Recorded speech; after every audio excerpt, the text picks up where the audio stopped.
Welcome to the Reddit Chronicles. Today we will be reading from Confessions. Our first post is by Arasaki Kim. I threw cooked, greasy bacon out of a balcony on innocent people. A French guy that I first met on Tinder invited me to his place after we had a coffee date earlier that week. He said he's going to cook dinner for me. I liked the offer and agreed to come over. I know, it was only our second date, but hey, he was hot and he was French, don't judge. I actually was pretty excited. No guy had ever cooked for me, and I was waiting with anticipation for the evening. What is he going to cook? Is it going to be a cool French dish? Is he going out of his way and preparing something romantic, etc.? I did not eat much that day, because in my mind I was expecting this amazing dinner. I arrived at his place, he met me in the lobby, and we walked up to his apartment. As we entered the kitchen, I was anticipating a smell of food and a prepared table, but there was no sign that he had cooked anything. Oh, he probably wants to cook something together, I thought to myself. At that point I was already very hungry, but no big deal.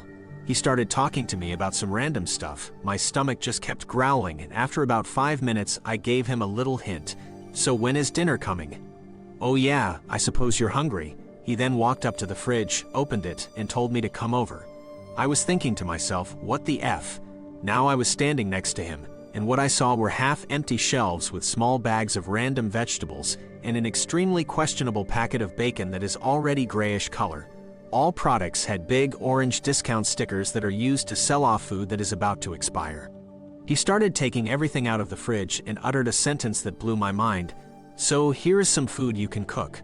I was gobsmacked, flabbergasted, and speechless. He continued, the vegetables are few days past the expiry date. Oh wait, bacon too. Anyway, it's fine, it's still totally edible. You see, I always buy food that is about to expire because I hate food waste. It's so messed up, blah blah blah. He basically gave me a lecture on how humanity is screwing up the environment. He finished with, so yeah, anyhow, here are the ingredients, use these plates, and here is the pan. Cook all of the bacon. I'll only eat 2 pieces, the rest is yours. I need to take the laundry out of the washing machine and hang it for drying. He went off to the bathroom, and I was just standing there speechless, feeling a mix of rage, confusion, and betrayal. I'm looking at a soft, soggy carrot, a tomato that is about to turn itself into a ketchup, and bacon that is 10 minutes away from rotting. The most screwed up part is that I actually started cooking the bacon. It was one of those moments when something takes you by such surprise that you go in this almost trance-like state, and you're so confused that you just go with the flow. Now bacon was cooked. I smelt it and gagged. It literally smelled like old meat, even after cooking. At this point, all my rational thinking was out the window. I was panicking. One thing I knew for sure was that I'm not eating that bacon and getting food poisoning. I was evaluating my options. Trash can, no I can't, it's empty, he'll notice, and God only knows how he will react. I'm pacing around the kitchen with a plate of 4 bacon strips in my hand. I lift up my head and realize there is a balcony coming out of the kitchen living room. I run out on the balcony, and after hesitating for a couple of seconds, I just chucked the bacon over the rails as hard as I could and ran back into the kitchen. The balcony was on the 5th floor facing the street with many people and a lot of traffic. After 5 minutes, he returned to the kitchen. Oh, you already ate, did not wait for me. I just replied that I was super hungry. He took the plate where I had put the 2 remaining bacon strips and ate them. I almost puked just looking at him. Long story short, he kept talking about random stuff, mostly about his worldviews, while I was sitting there still hungry AF and getting angrier by the minute.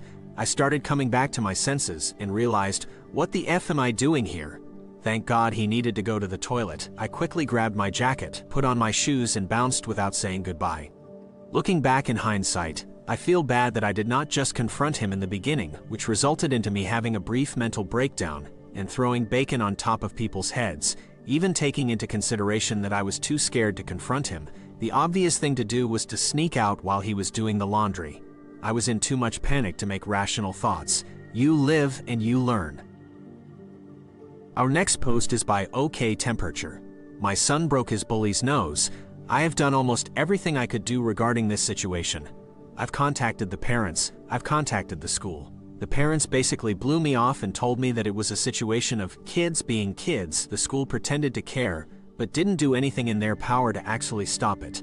I have asked my son plenty of times if he wanted to switch schools. It was always a no because he doesn't want to leave his friend.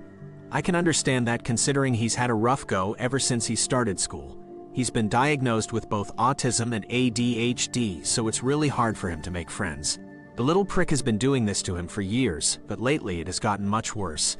He's been shoving my son in the hall's lunch line, causing him to fall many times, and calls him things like the R word and slow. He used to pick him up by his backpack and toss him to the ground before he had a growth spurt. But now my boy is taller than most kids in his grade still. He didn't know how to stick up for himself. My wife always encouraged killing them with kindness, but it never worked in his favor. I have told him repeatedly for the past year that he needs to stand up for himself and fight back. Yesterday he came home crying, and it just broke my heart to see how much pain he was in. I wasn't mean to him, but I was very stern and told him that if he didn't fight back the next time I was going to take him out of that school whether he liked it or not. Well, today I got a call from my wife after work, and she told me what had happened.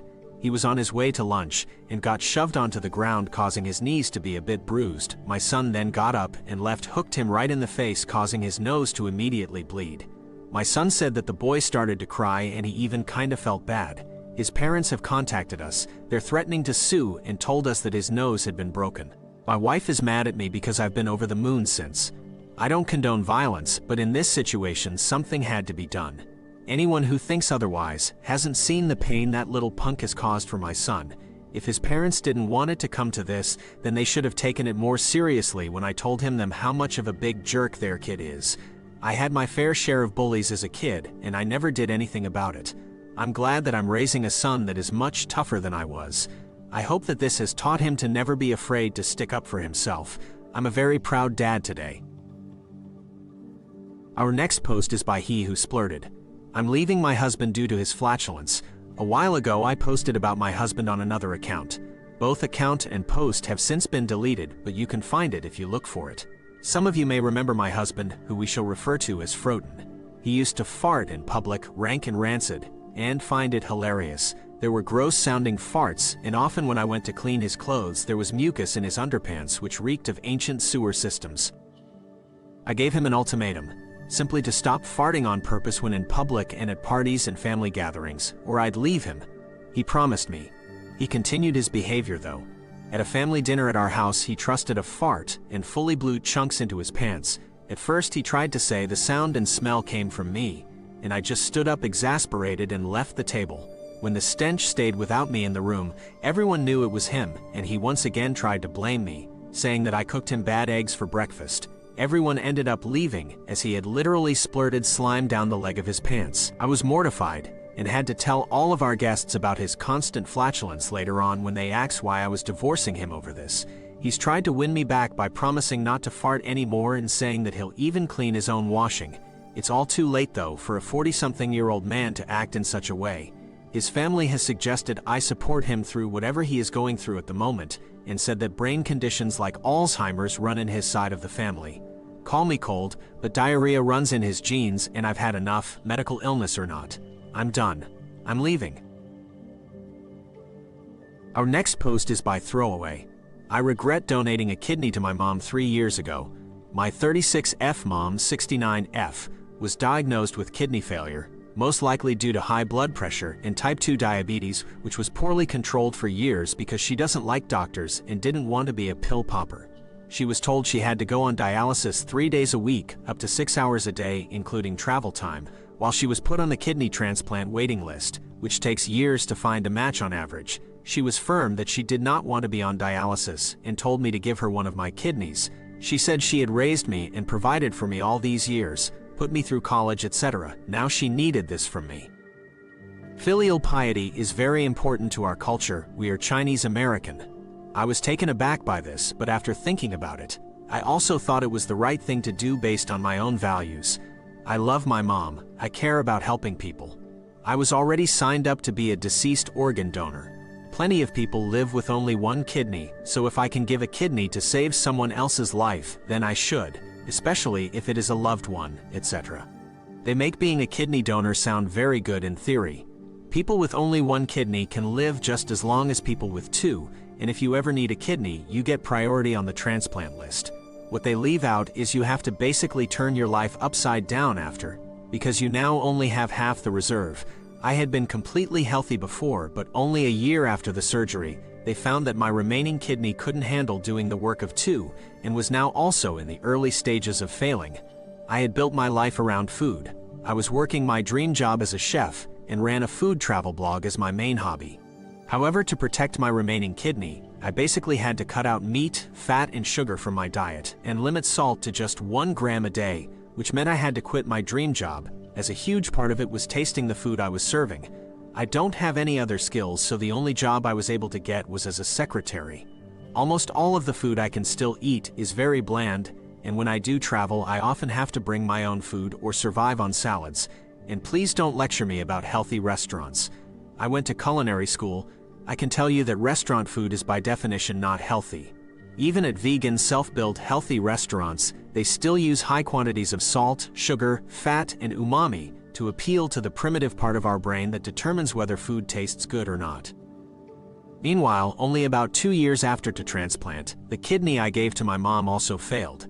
She would often not be taking the immunosuppressants for after the transplant because she could not tolerate the side effects. It's possible her hypertension or diabetes were still not optimally controlled, and she also did not make any of the dietary changes. She is now back on dialysis and the waiting list.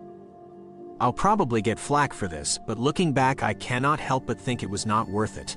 I bought my mom maybe 2 extra years at the cost of 30 years of my life or more that would have been free from worries about chronic health problems.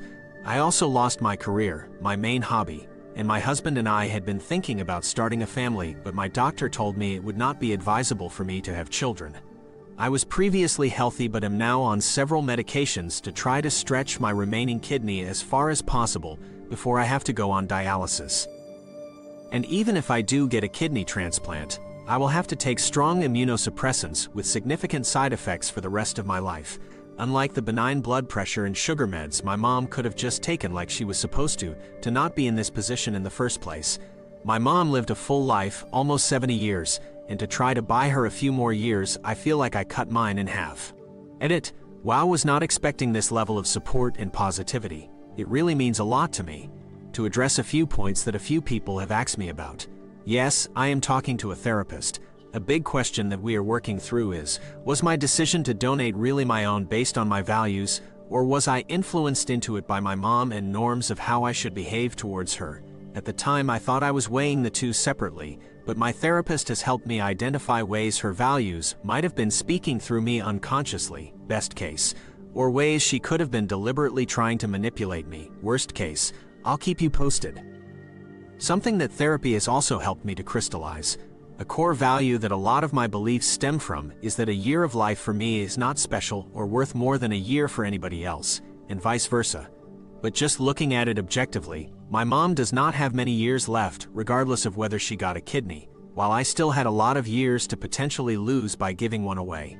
So even just based on that, forget anything about rare complications or transplant rejection. If I had had this mindset, then I probably would have said no.